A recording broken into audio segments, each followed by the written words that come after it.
In December of 1986, Jeana Yeager became the first woman to fly an airplane nonstop around the world without refueling.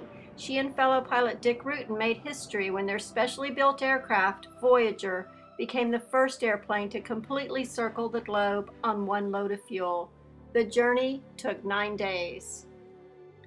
Yeager was born May 18, 1952, and grew up in Commerce, Texas, where one of her parents worked as a school teacher.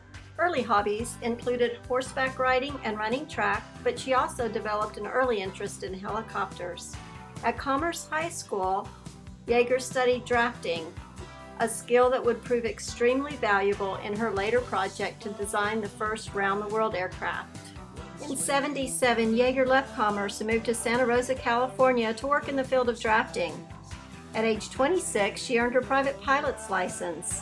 She was then hired by a company that designed rockets called Project Private Enterprise. At an air show in 1980, Yeager met airplane designer Bert and his brother Dick Rutan.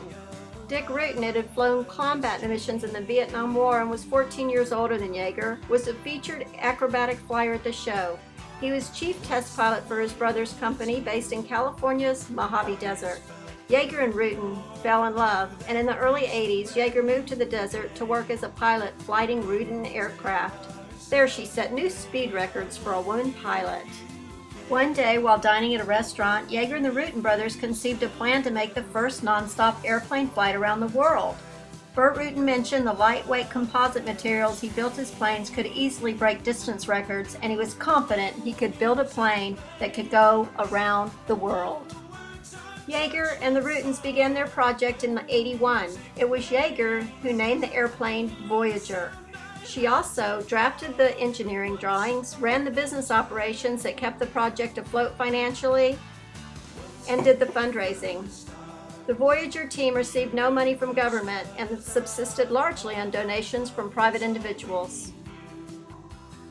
To design, fund, build, and test fly the round-the-world aircraft Voyager took 5 years.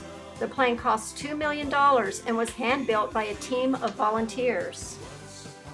Voyager was able to carry several times its weight in fuel, had a wingspan of 110 feet, longer than that of a Boeing airliner, and a cockpit no bigger than a phone booth.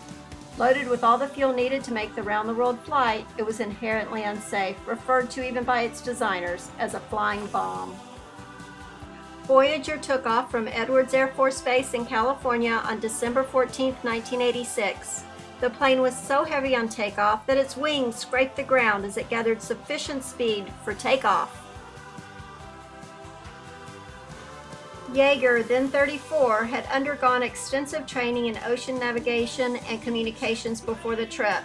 She acted as co-pilot and main navigator, flying the plane while Dick Rutan slept. Other preparations included an Air Force water survival training course, as well as multi-engine and instrument ratings. Voyager traveled at an average speed of 115.8 miles an hour. Its flight path took it from California across the Pacific and Indian Oceans, across Africa and the Atlantic before crossing the United States. The flight was not without its perils. At one point, storms became so severe they seriously considered abandoning their round-the-world attempt and landing. Loud engine noise was a constant companion, and Yeager ended the flight with permanent hearing damage. The pair slept very little, managing only 3.5 hours of sleep a night. Other dangers included oxygen deprivation and the constant battering the pilots took as the plane's uneven flight tossed them against the sides of the cockpit.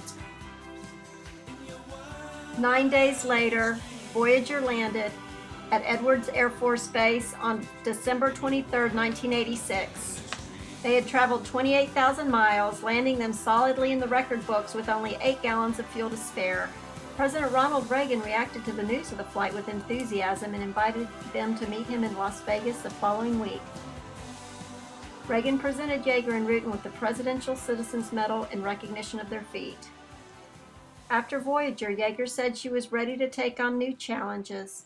"I enjoy learning and finding out, figuring out, planning, organizing.